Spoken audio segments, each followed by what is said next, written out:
सुनना है।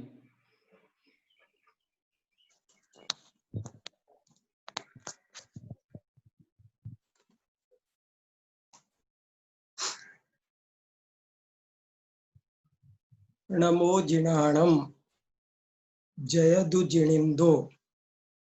जय जिनेन्द्र मित्रों।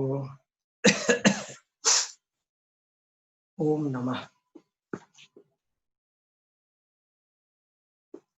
हमारा आज का विषय है जैन व्याकरण। जैन राजाओं के इतिहास पर मैं 6 घंटे बोल चुका हूँ।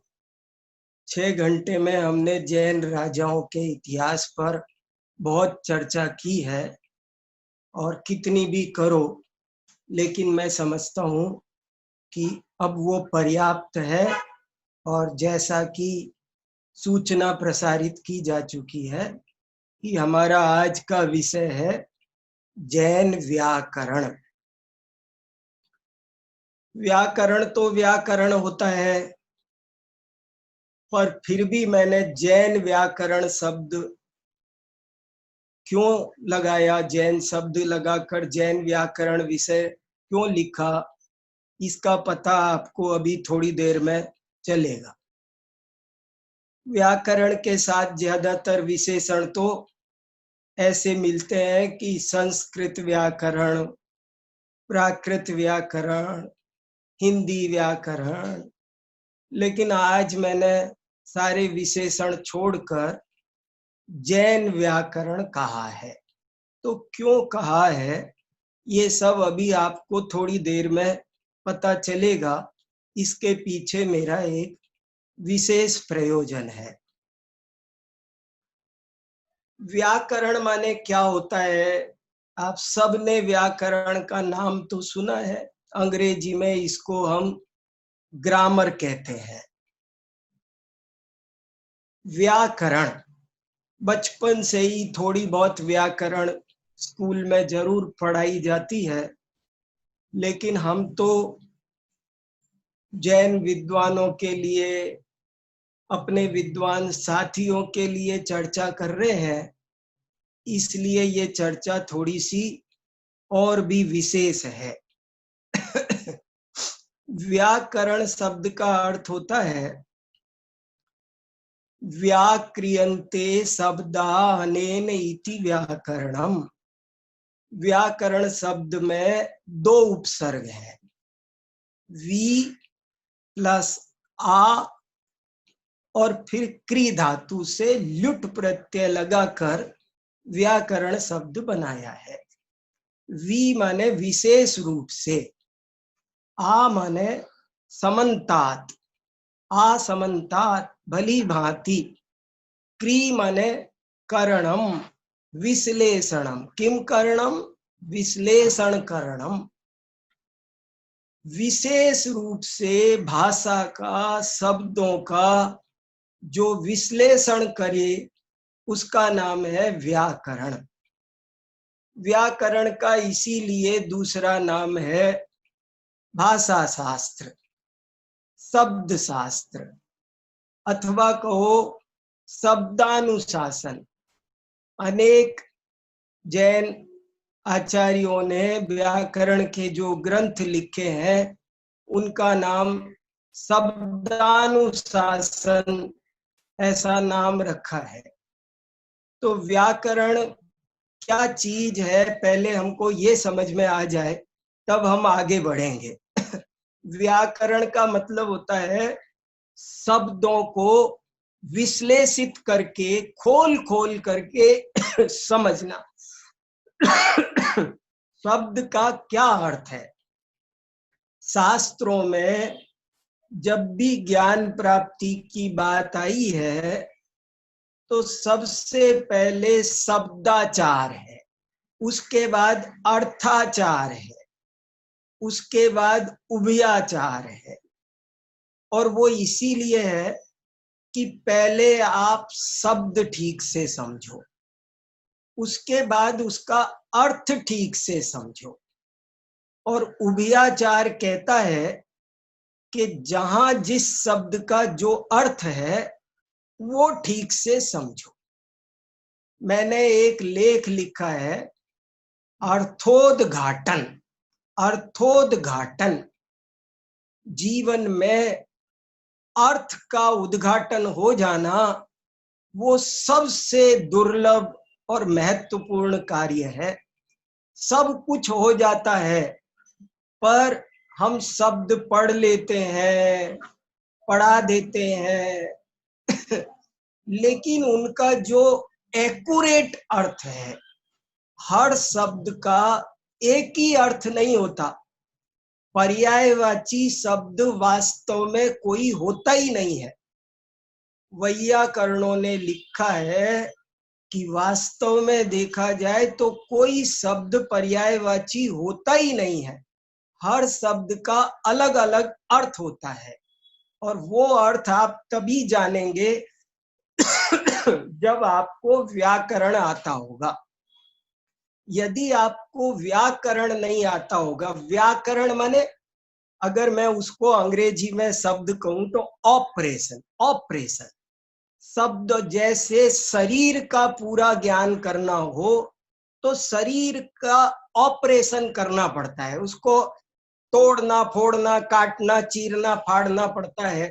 कोई भी चीज हमको कंप्यूटर जानना है, कोई मशीन जानना है, तो हम उसको तभी ठीक से समझ सकते हैं जब उसको काटे पीटे खोल कर देखें, अच्छे से खोल कर देखें। तो भाषा को भी जब तक हम खोल कर नहीं देखेंगे, शब्दों को भी जब तक हम खोल कर नहीं देखेंगे, तब तक हमको उन शब्दों का सही सही अर्थ समझ में नहीं आएगा। इसलिए व्याकरण की बहुत उपयोगिता है। व्याकरण हमको इस कला में पारंगत बनाता है कि हमारे सामने जो भी शब्द आएगा, हम उसका एक्यूरेट मीनिंग, बिल्कुल अत्यंत समीचीन जो मीनिंग है वही समझ लें। देखो, जो पर्यायवाची होते हैं ना, जैसे मान लो चंद्रमा के पर्यायवाची हैं, तो भले वो उसको हम सुधाकर, शशांक, रजनीश, राकेश, ना पर्याय, लेकिन फिर भी जो अर्थ सुधाकर का है वो हिमांशु का नहीं है, वो राकेश का नहीं है, वो रजनीश का नहीं है, सबका अलग अलग। कालिदास को जब महाकवि बताया गया है, वहां एक तर्क ये दिया गया है कि कालिदास इसलिए महाकवि है कि वो पर्यायवाचियों में से भी सेलेक्ट करता है, और जो सिलेक्शन है वो बड़ा परफेक्ट होता है। उसे गिरधर कहना है तो मुरलीधर नहीं कहेगा। यद्यपि गिरधर और मुरलीधर दोनों श्री कृष्ण के ही पर्यायवाची हैं, लेकिन जो बात गिरधर में है वो मुरलीधर में नहीं है। तो मित्रों, हम आज व्याकरण को समझने की कोशिश कर रहे हैं। थोड़ा सा किसी को रूखा लग सकता है, पर ये अत्यंत प्रयोजनभूत विषय है। जैसे न्याय शास्त्र जितना प्रयोजनभूत है, वैसे व्याकरण बहुत प्रयोजनभूत है। जैसे न्याय के बिना तत्व ज्ञान नहीं होता, ऐसे व्याकरण समझे बिना तत्व ज्ञान नहीं होता। देखो, बहुत सारी बातें मैं धीरे धीरे आपके सामने रखता हूं। तो पहले हम ये बात समझे, व्याकरण का काम क्या है, व्याकरण की क्यों जरूरत है।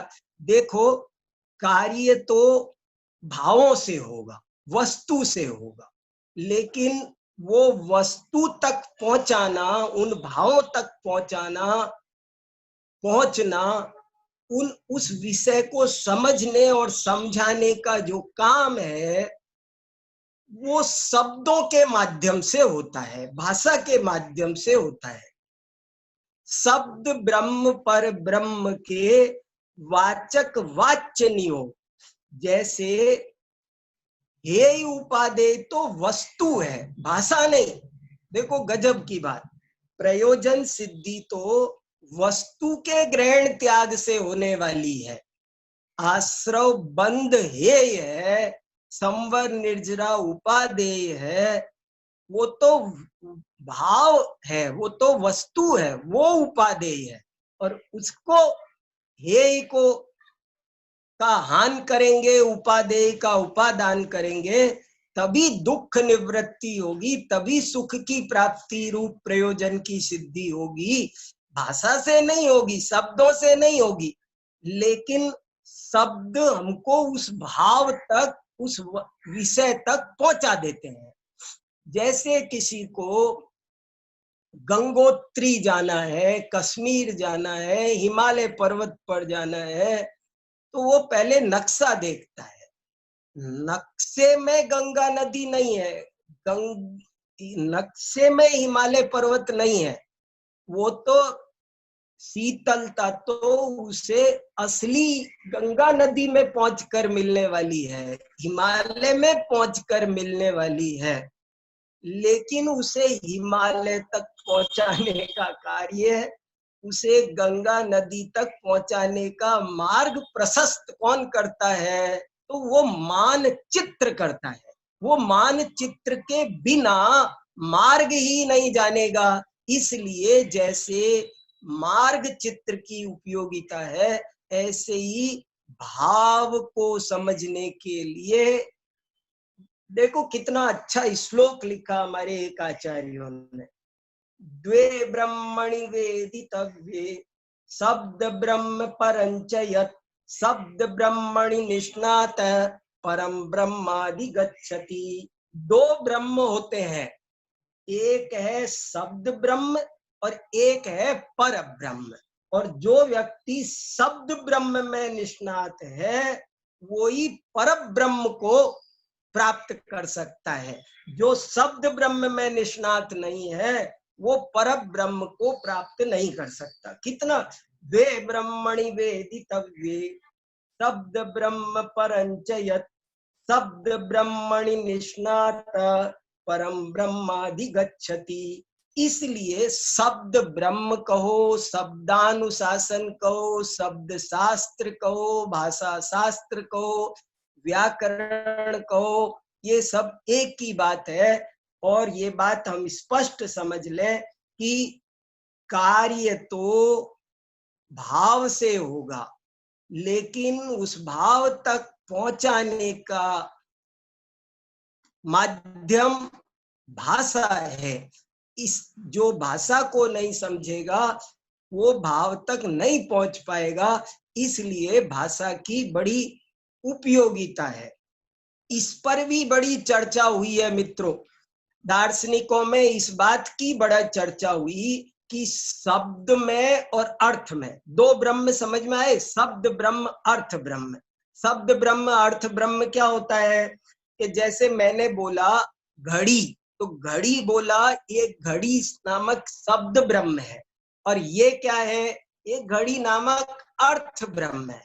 मैंने बोला पानी, तो पानी ये शब्द ब्रह्म है। और ये जो मैं गिलास में रख रखा, ये क्या है? इसमें जो अंदर है, ये अर्थ ब्रह्म है। एक शब्द ब्रह्म है, एक अर्थ ब्रह्म है।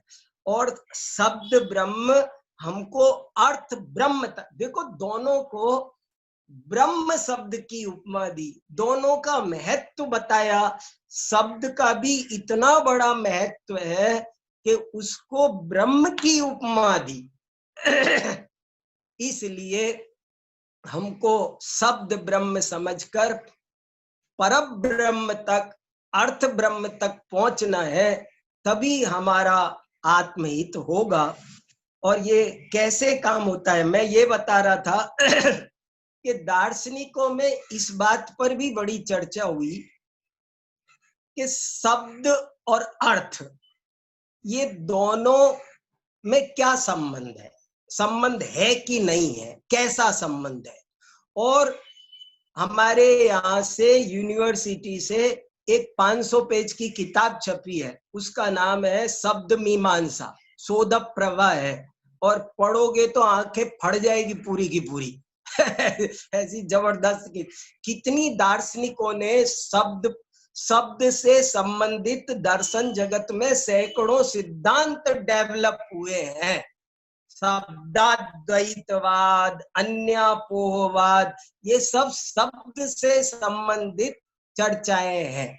और ये चर्चाओं का मैं आपको ज्यादा नहीं उलझाना चाहता, लेकिन एक बहुत इंपॉर्टेंट बात और बड़ी अच्छी बात आपको बताना चाहता हूँ, वो समझना बहुत जरूरी है।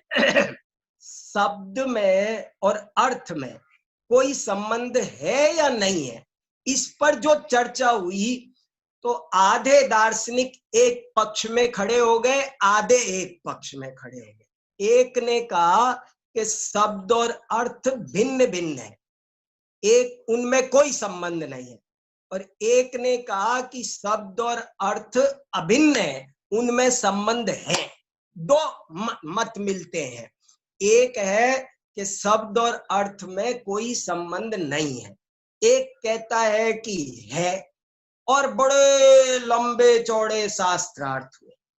जैन आचार्य आते बीच में, जैन आचार्य हर चीज में बीच में कैसे आते हैं और क्या बड़ी से बड़ी समस्या का क्या समाधान करते हैं, तो आप सुनो। जैन आचार्य क्या समाधान करते हैं, कला भी आपको हमको आ जानी चाहिए। अब तक जैन आचार्यों के पास में एक ही चाबी है, एक ही ताला है, एक ही समाधान है, और वो है स्यादवाद। जैन आचार्यों ने समाधान किया कि शब्द और अर्थ में भेद भी है भैया, और अभेद भी है भैया। शब्द में और अर्थ में संबंध है कि नहीं, बोले है भी है। क्यों कि सांप बोलते हैं तो सांप उपयोग में आता है, अगर हम चिड़िया बोलते हैं तो चिड़िया, कबूतर, तोता, हम तोता बोलते हैं तो तोता उपयोग में आता है, मयूर नहीं आता। मयूर बोलते हैं तो तोता नहीं आता, मयूर ही आता है। तो शब्द और अर्थ में संबंध है, लेकिन संबंध नहीं भी है। नहीं क्यों है कि ये नहीं इसलिए है कि अगर शब्द और अर्थ अभेद होते तो अग्नि कहते ही जीभ जलनी चाहिए, मिश्री कहते ही मीठी होनी चाहिए, इमली बोलते ही खट्टी होनी चाहिए, लेकिन हम अग्नि बोलते हैं लेकिन हमारी जीभ गर्म भी नहीं होती। हम बर्फ बोलते हैं और हमारी जीभ ठंडी भी नहीं होती। इससे सिद्ध होता है कि शब्द में और अर्थ में संबंध नहीं है। तो जैन आचार्यों से पूछा कि आप कहना क्या चाहते हैं महाराज। तब जयचंद जी छाबड़ा साहब ने पंक्ति लिखी कि इनमें वाचक वाच्य नहीं हो। शब्द में और अर्थ में क्या संबंध है कि वाचक वाच्य नहीं हो, शब्द वाचक है और अर्थ वाच्य है। तो ऐसी बहुत गजब की चर्चा है, और उस चर्चा का मतलब यही है। मैं जो कहना चाह रहा हूं पहले, अब आज हम क्या क्या चर्चा जैन व्याकरण में हम बढ़ाएंगे। व्याकरण का मतलब आपको अभी मैंने बताया, ये व्याकरण ज्ञान की क्या आवश्यकता है, इस विषय पर भी हम थोड़ी चर्चा करेंगे। क्योंकि यदि ये बात हमको समझ में नहीं आई तो आपका आगे की चीज में मन नहीं लगेगा, आपके व्याकरण में अध्ययन में प्रवृत्ति नहीं होगी। तो व्याकरण के अध्ययन में प्रवृत्ति हो, इसलिए पहले हम इस बात की चर्चा करेंगे कि व्याकरण पढ़ना, व्याकरण का ज्ञान होना क्यों जरूरी है। इसे हम और आप लोग शांति से समझना, उसके विपक्ष में भी बाद में चिंतन करना और अच्छे से सोचना संतुलित ढंग से कि क्या इसका मतलब है। उसके बाद में जैन व्याकरण क्या होती है, जैन व्याकरण कौन कौन हुए हैं और उस व्याकरण की क्या विशेषता है, जैन व्याकरण के प्रमुख ग्रंथों का क्या परिचय है, हम लोग व्याकरण में कैसे कुछ गति करके कुछ अवगम कर सकते हैं व्याकरण का, इन सब विषयों पर मैं अपनी यथाशक्ति यथामति अपने विद्वान मित्रों के लिए ये चर्चा कर रहा हूँ। जिन लोगों को, कोई लोग ये कह सकते हैं कि अरे साहब आप हमको कहाँ उलझा रहे हो, हमें तो अध्यात्म पढ़ना है। तो भैया देखो, जिनको ये विषय कठिन लगता हो, जो बहुत अल्प बुद्धि हो, जिनकी आयु अधिक हो गई हो, उनसे हम बात नहीं कर रहे हैं। वे अपना काम जैसे कर रहे हैं अध्यात्म ग्रंथों के माध्यम से वैसा करें। मैं तो अपने विद्वान साथियों के लिए, और जो लोग इस विषय को पढ़ समझ सकते हैं, तो जो व्याकरण समझ लेंगे तो उनके अध्ययन में क्वालिटी और क्वांटिटी आश्चर्यजनक रूप से बढ़ जाएगी। ये मैं अपने अनुभव से कह रहा हूं। इसलिए व्याकरण थोड़ा सा पढ़ो। देखो, जैन दर्शन किसी की कृपा का दर्शन नहीं है। जब तक हम स्वयं तत्व ज्ञान नहीं करेंगे, शब्दों के माध्यम से आचार्य क्या कहना चाहते हैं, ये जब तक हम नहीं समझेंगे, शब्द नहीं समझेंगे, तो हमको वो जो अर्थ है ना, वो ठीक से समझ में ही नहीं आएगा। क्या बताएं आपको, जिसे व्याकरण नहीं आता, वो एक श्लोक है बहुत अच्छा, बिना व्याकरणेनांध बधिर कोश वर्जित, अलंकारम बिना पंगु मूकस्तर्क विवर्जित। कितना सुंदर श्लोक है। ओहो, बिना व्याकरणेनांध, जिसे व्याकरण नहीं आती वो अंधा है, अंधा। क्या बताऊं, क्या कह दिया हमारे आचार्यों। जिसे व्याकरण नहीं आती वो अंधा है। क्यों अंधा है? जीव माने क्या, पुद्गल माने क्या, आश्रव माने क्या, उसको कुछ दिखाई ही नहीं देता। उसको शब्द सुनाई देते हैं, लेकिन उन शब्दों का क्या मीनिंग है, क्या अर्थ है, वो नहीं जान सकता। पुद्गल माने कुछ भी बोल आप, अरिहंत माने क्या, सिद्ध माने क्या, द्रव्य माने क्या, द्रव्य शब्द का अर्थ आना पहले जरूरी है। तत्व माने क्या, पुद्गल माने क्या, निर्जरा माने क्या, मोक्ष माने क्या। अरे शब्द नहीं आते तो क्या आएगा बताओ। वो शब्द को तोड़ करके कैसे वो शब्द बना, समय सार। तो समय सार में समय शब्द के क्या अर्थ, देखो समय शब्द के डिक्शनरी में 25 अर्थ लिखे हैं। समय माने काल, टाइम, समय माने अवसर, समय माने संधि समझौता, समय माने रूढ़ी प्रथा, समय माने नियम, समय माने कवि विश्वास, समय माने नियुक्ति, समय माने शर्त, समय माने अनुबंध, समय माने कानून, समय माने निर्देश, समय माने आदेश, समय माने आपातकाल, समय माने शपथ, समय माने संकेत, समय माने सीमा, समय माने उपसंहार, समय माने सिद्धांत, समय माने सफलता, समय माने कष्ट का अंत, समय माने प्रतिज्ञा, समय माने मत। मत को भी ये 6 दर्शनों को सठ सांख्य समये पसज्जदे संख समओ। समय माने दर्शन भी होता है। जैन दर्शन को जैन समय भी बोलते हैं। समय माने अध्याय, अधिकारों को प्रथम समय, द्वितीय समय माने चैप्टर, समय माने वस्तु, आत्मा। कितने सब आत्मा शब्द जिसे व्याकरण नहीं आती है वो अंधा है, अंधा। उसे आत्मा शब्द कैसे अत सातत्य गमने, अत धातु से आत्मा शब्द बनाए। समय शब्द कैसे बना, सम उपसर्ग पूर्वकात अय धातो, और अय माने सर्वे गत्यर्थ का ज्ञानार्थ का भवती, जो एक साथ जाने भी और परिणमन भी करे उसका नाम समय है। तो सब आपको क्या बताऊं, आपको एक भी शब्द नहीं समझ में आएगा। जिसको व्याकरण नहीं आता है, व्युत्पत्ति नहीं है, इसको कहते हैं व्युत्पत्ति। व्युत्पत्ति, व्युत्पत्ति का मतलब होता है विशेष रूप से उत्पत्ति। कोई भी शब्द बना है भाषा में तो वो ऐसे ही नहीं बना है, उसमें कोई धातु है, उपसर्ग है, प्रत्यय है।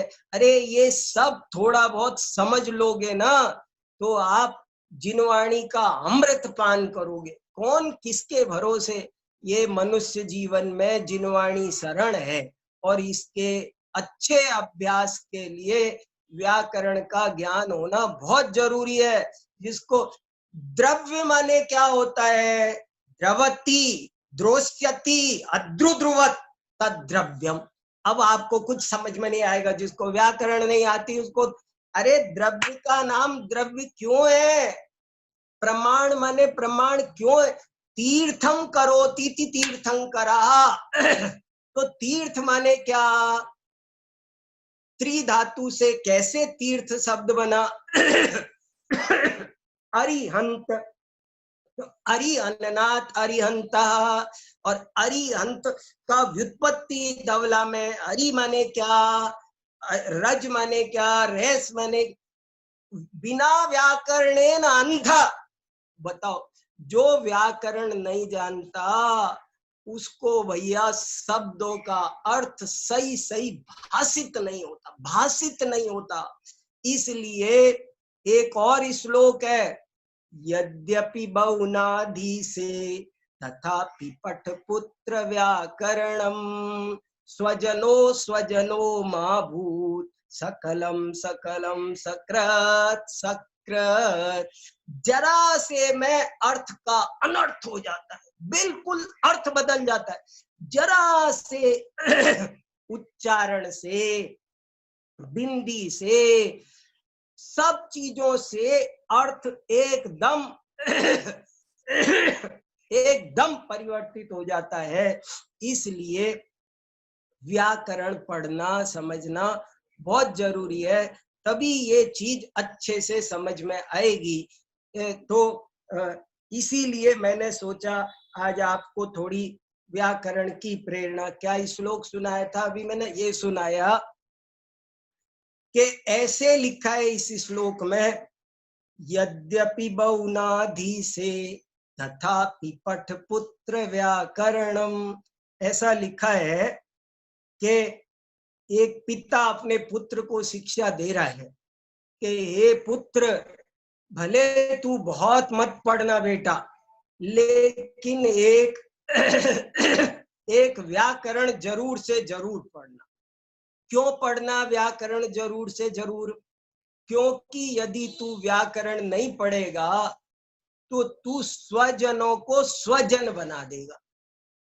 समझ में आया क्या, स्वजन, स्व माने अपने, उनको तुम स्वजन बना, स्व माने कुत्ता, स्वजन माने अपने परिजन को स्वजन बोलते हैं, अपने घर के आदमी को स्वजन बोलते हैं। और स्वजन माने कुत्ता। जरा सा जो दंत से था उसको तालव्य से कर दिया तो अर्थ का अनर्थ हो गया। सकलम, सकलम दंत से लगाओ तो सकल शब्द का अर्थ है पूरा, पूर्ण। और अगर तालव्य लगा दिया तो उसका अर्थ हो गया खंड, टुकड़ा, सकलम। सकृत एक बार, सकृत विष्टा, कितना अर्थ बदल गया। तो व्याकरण जानना बहुत ही ज्यादा आवश्यक कार्य है। ऐसा सभी आचार्यों ने, सभी विद्वानों ने लिखा है, जिनमें से मैं आपको कुछ के उदाहरण दे देकर आपको ये एहसास कराने की, आपको मोटिवेट करने की कोशिश करता हूं। व्याकरण के अध्ययन के प्रति आपको रुचिवंत बनाने की कोशिश करता हूं ताकि ये समझ में आए कि ये क्यों महत्वपूर्ण है।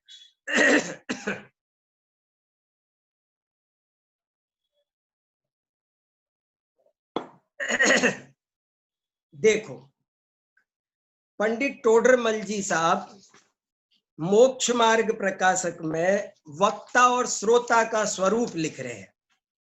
तो वक्ता के स्वरूप में वो क्या लिखते हैं जरा सुनो।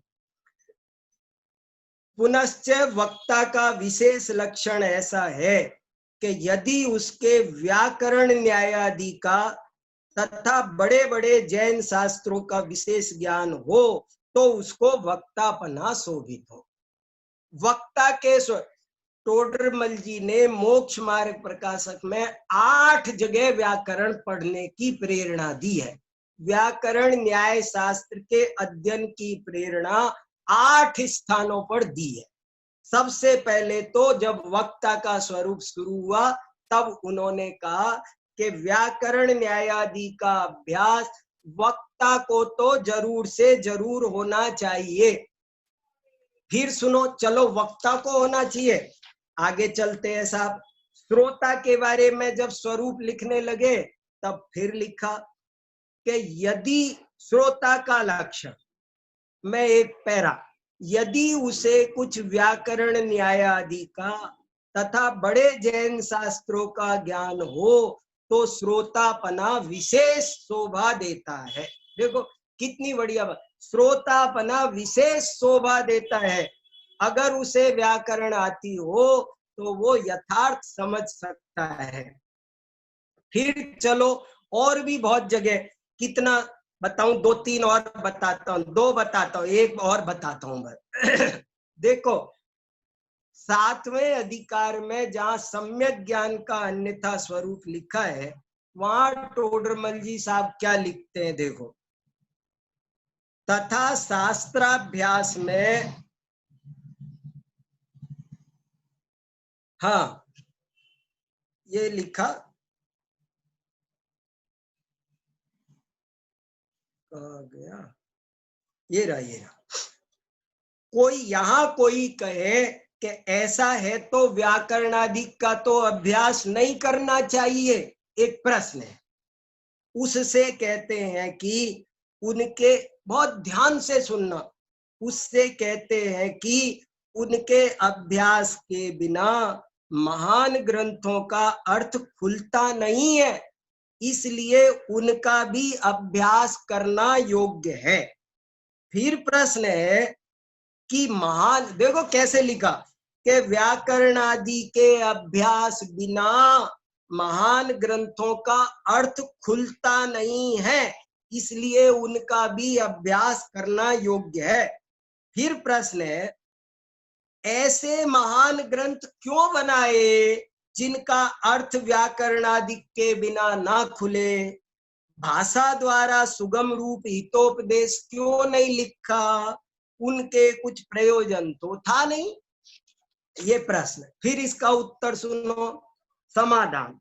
भाषा में भी प्राकृत संस्कृत आदि के ही शब्द हैं, परंतु अपभ्रंश सहित हैं तथा देश देश में भाषा अन्य प्रकार है। सो महंत पुरुष शास्त्रों में अपभ्रंश शब्द कैसे लिखे? बालक तोतला बोले परंतु बड़े तो नहीं बोलते, तथा एक देश की भाषा रूप शास्त्र दूसरे देश में जाए तो वहां उसका अर्थ कैसे भाषित होगा? इसलिए प्राकृत संस्कृत आदि शुद्ध शब्द रूप ग्रंथ रचे हैं। और अंतिम लाइन खास सुनिए, तथा व्याकरण के बिना शब्द का अर्थ यथावत भाषित नहीं होता। न्याय के बिना लक्षण परीक्षा आदि यथावत नहीं हो सकते। और एक और जरा सा 8वें अधिकार में तो बाकायदा एक हेडिंग डाला है।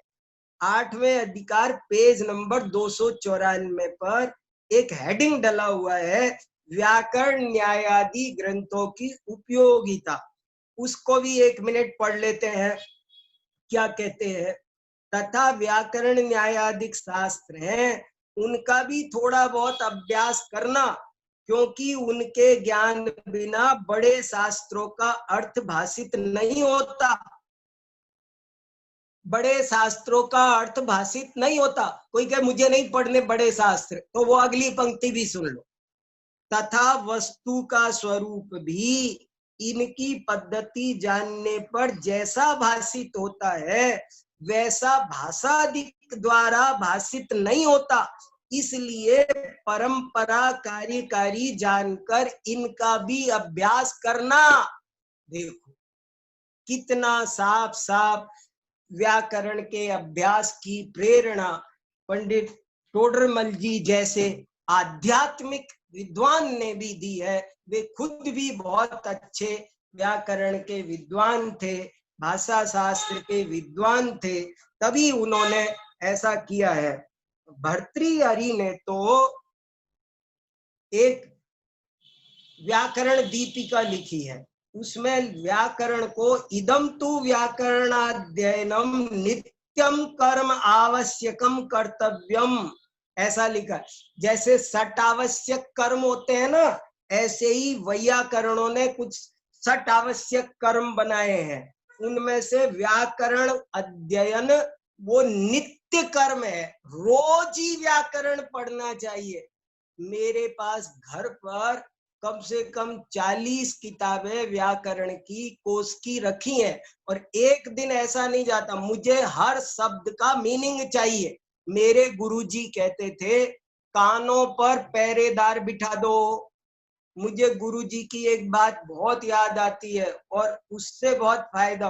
गुरुजी ने कहा अपने कानों पर एक पहरेदार बिठा दो। क्या पहरेदार? क्या कि कोई भी शब्द सुनो तो इसकी व्युत्पत्ति क्या है, ये शब्द कैसे बना, व्युत्पत्ति क्या है, निरुक्ति क्या है। व्युत्पत्ति निरुक्ति क्या होती है?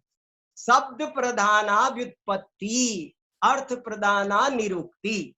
शब्द प्रधान विश्लेषण किया जाए तो उसको व्युत्पत्ति कहते हैं, जब अर्थ प्रधान विश्लेषण किया जाए तो उसे निरुक्ति कहते हैं। निरुक्त कोश है बड़े बड़े अलग, जैसे वो श्लोक है ना, बिना व्याकरणे नांधा बधिरा कोश वर्जित। जिसको शब्द कोश नहीं आता, एक दिन मैं 1 घंटे आपसे शब्द कोश पर बात करने वाला हूँ। जैसे अभी व्याकरण पर शुरू की है, एक दिन हम शब्द कोश का क्या महत्व है, शब्द कोश कैसे बनते हैं, कैसे लोग शब्द कोश देखना नहीं जानते। शब्द कोश देखना एक कला है, हजारों लोग हैं शब्द कोश देखना नहीं जानते। विद्वान नहीं जानते कि ये शब्द कहाँ मिलेगा, वो शब्द किस क्रम से वर्णमाला। व्याकरण का पहला पाठ है वर्ण विचार। व्याकरण में सबसे पहले वर्ण विचार होता है, फिर वाक्य विचार होता है, फिर अर्थ विचार होता है। तो ये सब व्याकरण के क्या क्या एरिया है। और बड़े बड़े निर्ग्रंथ दिगंबर जैन संतों ने कितना व्याकरण, देखो आपको ये किताब है व्याकरण कोश की, 800 पेज की किताब है और इसमें ये एक सूची देखो, ये देखो कितनी बड़ी ये सूची। ये जैन व्याकरण पर जैन आचार्यों ने कितनी व्याकरण लिखी है, ये लिस्ट है, केवल नाम नाम। ये इतने व्याकरण के ग्रंथ, जैन व्याकरण पर 500 ग्रंथ मौजूद है, 500।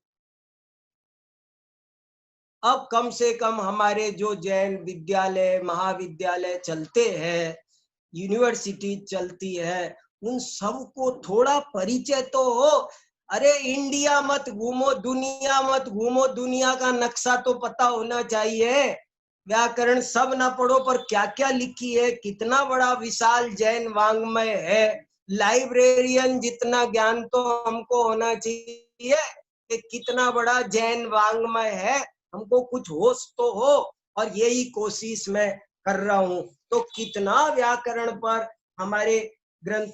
और देखो एक और सुनो, बहुत बढ़िया कोटेशन सुनो आप। बहुत हमारे यहाँ से जो मैंने अभी बताया ना 500 पेज का, हमारी यूनिवर्सिटी से शब्द मीमांसा किताब निकली है, उसमें से आपको 2 पंक्ति बहुत अच्छी पढ़ के सुनाता हूँ। व्याकरण से बात कठिन नहीं होती है, सरल होती है। कैसे सरल होती है? देखो व्याकरण हमको वो टेक्निक दे देती है जिससे भाषा बनती है, शब्द बनते हैं। तो आपको वो सरल होती है, कठिन नहीं होता है। ये बहुत बड़ी गलतफहमी है, ये दुष्प्रचार है कि व्याकरण से चीज कठिन होती है। व्याकरण से चीज सरल होती है। देखो कैसे होती है, पहले ये स्टेटमेंट सुनो, फिर मैं अपना अनुभव भी बताऊंगा। बहवः शब्दा विद्यन्ते अत्यल्पम च जीवनम अस्ति। वो कह रहे हैं व्याकरण क्यों बनाई गई? इसलिए बनाई गई कि जीवन थोड़ा है, शास्त्र बहुत है, तो बहुत शास्त्रों को थोड़े जीवन में कैसे कुशलता से पढ़ सके, इसके लिए व्याकरण बनाई है। जैसे किसी चीज में बहवः शब्दा विद्यन्ते अत्यल्पम च जीवनम अस्ति अतः कोपि जन्म जरा मरण ग्रस्तो मानवः प्रतिपदम अदित्य शब्द वारिदे पारम गंतुम न शक्नोति। कोई भी ये क्षण भंगुर मनुष्य एक एक शब्द को पढ़कर शब्द समुद्र के पार नहीं जा सकता है। स्थितोऽस्याम, ऐसी स्थिति होने पर व्याकरणम एव सरलतमः उपायः उपदिशति येन अत्यल्प कालेनैव पदानां सम्यक् ज्ञानम अत्यल्प परिश्रमेण च भवति। बहुत ही गजब की बात। ये समझ जाए तो आप व्याकरण पढ़ने में मन लगाएंगे, आपकी सारा मस्तिष्क के वातायन खुल जाएंगे, और जो अद्भुत अपूर्व आनंद आपको जिनवाणी पढ़ने में आएगा, आप कहेंगे हमको क्या आपने एक जादू का मंत्र दे दिया, ये जादू का पिटारा आपके हाथ। आपको वो होती है ना, क्या होती है, चाबी सब ताले खोलने की, वो चाबी आपको मास्टर की दे दी, सब शब्द खुल जाएंगे। तो व्याकरण कठिन नहीं करती है, व्याकरण सरल करती है। मैं अपना अनुभव बता, मेरे पास में व्याकरण पहले भी थी, स्कूल में व्याकरण थी, तो पढ़ता था, रूप याद करो, ये सारे इतने शब्दों थे, ये अकारांत अकारांत इकारांत उकारांत नांत तांत, फिर धातुओं के रूप याद करो, 10 लकारों में याद करो, करते थे और भूल जाते थे। और वही बात, फलम फले फलानी संस्कृत कबे न आनी, आनी तो फिर भूल जानी, मास्टर साहब के डंडा खानी, रात को रटी सुबह साफ। ये तमाशा बहुत होता था। 3-3 4-4 साल तक स्कूली शिक्षा में हमने संस्कृत रटी, मगर हमारे को संस्कृत हृदयंगम नहीं हुई, आती ही नहीं, क्या करें। बाद में जब हम टोडरमल स्मारक पढ़ने गए और वहां पर पंडित परमेश्वर दास शास्त्री जी हमको व्याकरण पढ़ाते थे, लघु सिद्धांत कौमुदी पढ़ाते थे, और एक एक शब्द कैसे, राम के बाद रामऊ कैसे आया, इसका एक सिस्टम है। रामः कैसे आया, इसका एक सिस्टम है। द्वितीय विभक्ति में रामम क्यों बनेगा, तृतीया में रामेण क्यों बनेगा, चतुर्थी में रामायण क्यों बनेगा, इसका एक स्ट्रक्चर है, सिस्टम है। उन्होंने हमको वो सिस्टम पढ़ा दिया। सिस्टम पढ़ाने से क्या हुआ कि हम तो सारे शब्दों के, अब जो रूप हमने नहीं पढ़े वो भी रूप हमको आ गए, क्योंकि उन्होंने बता दिया सुअवजस शब्द, सारा हमने वो विभक्ति याद कर ली, तिप्तस जय। जब वो समझ में, आपको एक बार तरीका समझ में आ जाए। मैं कभी कभी पहले सोचता था कि मान लो मैं संस्कृत का टीचर बना, तो ये जो किताब है ये तो मैंने पढ़ ली, इसको तो मैं पढ़ा सकता हूँ, लेकिन जब मैं टीचर बनूंगा तब तक तो ये किताब बदल जाएगी, दूसरे श्लोक लग जाएंगे, तो मैं कैसे पढ़ाऊंगा, वो तो मैंने पढ़े ही नहीं होंगे, बिना पढ़े श्लोक मैं कैसे पढ़ाऊंगा। ऐसे मुझे बहुत दिक्कत स्कूली शिक्षा में होती थी, लेकिन बाद में समझ में आया कि ऐसे थोड़ी पढ़ा जाता है, पढ़ने का एक तरीका होता है और उस तरीके से पढ़ा जाता है। तो हमने उस तरीके से पढ़ा तो वो सब सरल हो गया। इसलिए व्याकरण की बहुत बड़ी उपयोगिता है, और ये आप गलतफहमी छोड़ दो कि व्याकरण पढ़ने से चीज कठिन होती है। व्याकरण पढ़ने से बल्कि चीज सरल होती है। जो व्याकरण नहीं जानता है वो अंधा है, अंधा। बिना व्याकरणेन अंधा, कोई शब्द का अर्थ नहीं समझ सकता। भैया जीव को जीव क्यों कहते हैं? जीव के 27 नाम लिखे धवला में। जीव को जीव क्यों कहते हैं? सत्व क्यों कहते हैं? भूत क्यों कहते हैं? प्राणी क्यों कहते हैं? पशु क्यों कहते हैं? संकुट क्यों कहते हैं? ये कैसे पता चलेगा आपको? उपसर्ग नहीं मालूम, धातु नहीं मालूम, प्रत्यय नहीं पता, इसलिए ये सब आना जरूरी है। देखो अनुयोग जानते हो? अनुयोग माने क्या होता है? देखो आपको अनुयोग सुनाता हूं। देखो अनुयोग के शब्दों का कैसे, धवला पहली पुस्तक। आपने यहाँ धातु का निरूपण किस लिए किया? प्रश्न। यह तो सिद्धांत ग्रंथ है, यहाँ धातु का निरूपण किस लिए किया? उत्तर, ऐसी शंका नहीं करनी चाहिए, क्योंकि जो शिष्य धातु से अपरिचित है उसे धातु के परिज्ञान के बिना अर्थ का परिज्ञान नहीं हो सकता, और अर्थबोध के लिए विवक्षित शब्द का अर्थ ज्ञान कराना आवश्यक है। इसलिए यहाँ धातु का निरूपण किया गया है। और श्लोक दिया, उद्धृत किया, प्राचीन परंपरा से होगा कोई श्लोक। शब्दात् पद प्रसिद्धि पद सिद्धेरर्थ निर्णयो भवति, अर्थात तत्वज्ञानम तत्वज्ञानात् परम श्रेय।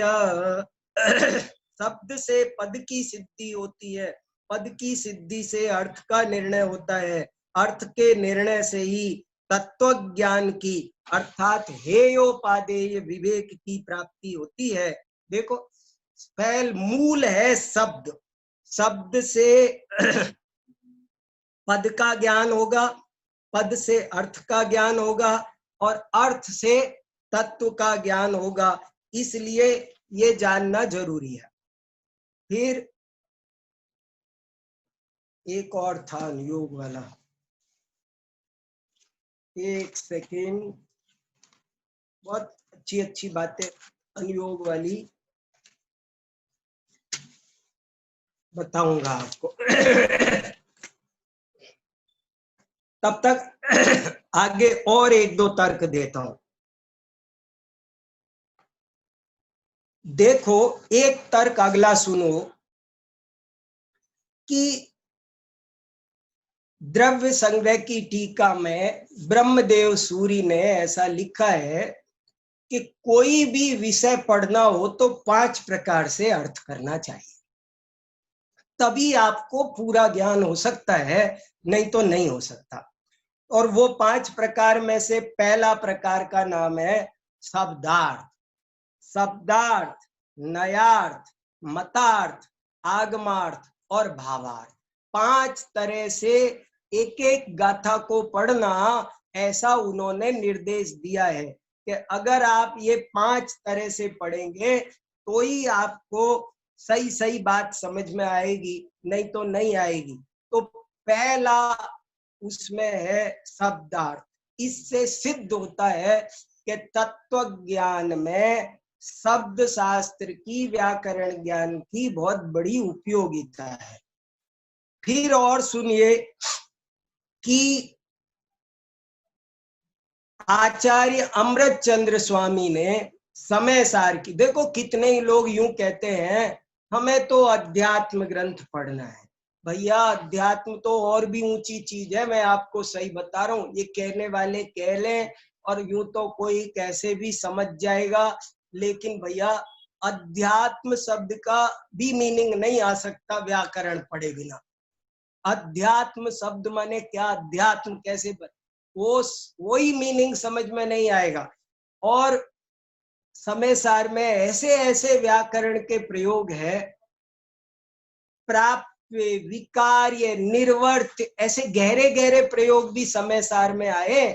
समय सार में जब कर्ता कर्म अधिकार चल रहा है तो वहां आया नवी परिणमदि न गिणति न उपजति परदव्य पद जाए। तो कहा ये तीन चीज क्यों लिखी?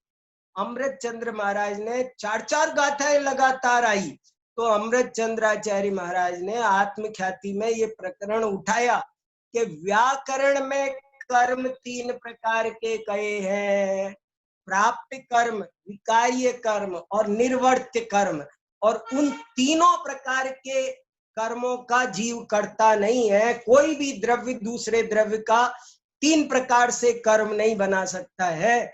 इसलिए तीन बात कही, परिणमदि, उपपज्जति और गिणति। ये तीन कर्म है अलग अलग, एक प्राप्त, एक विकार्य, एक निर्वर्त्य। तो कैसे है ये बात? जब तक व्याकरण नहीं आएगी तो अर्थोद्घाटन जिंदगी में नहीं होगा।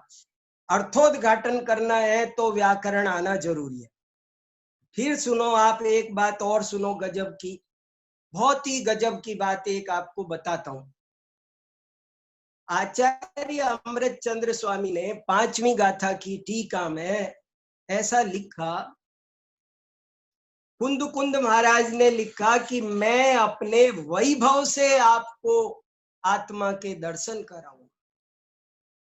तो अमृत चंद्र स्वामी ने कहा कि कैसा है वो वैभव? तो उन्होंने कहा इसकी प्राप्ति मुझे 4 चरणों से हुई है, 4 स्टेप है। मैंने 4 स्टेप पार करके वैभव को प्राप्त किया। मैंने आत्मानुभूति को, जिन शासन को 4 सीढ़ियां चढ़ के प्राप्त किया है। 4 सीढ़ी ऊपर रखा हुआ था वो माल, और वो मैं 4 सीढ़ियां चढ़ करके लेके आया हूं आपको दिखाने। तो 4 सीढ़ियां कौन कौन सी है आप जरा ध्यान करो। पहली सीढ़ी का नाम है शब्द ब्रह्मोपासन जन्मा। देखो कैसी, 4 सीढ़ियों में से पहली सीढ़ी का नाम है शब्द ब्रह्म की उपासना, परापर गुरु का सेवन।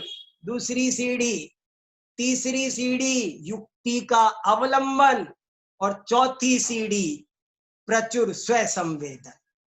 4 सीढ़ियां पूरी करो तब ज्ञान पूरा होता है, 4 नहीं करो तो ज्ञान पूरा नहीं होता।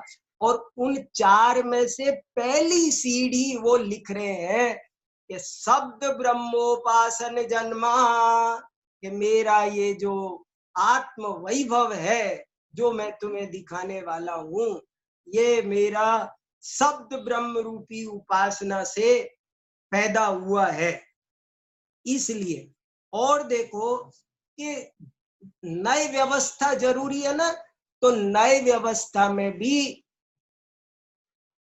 अनेक नए शब्द, जैसे नईगम माने क्या, संग्रह, व्यवहार, रिजु।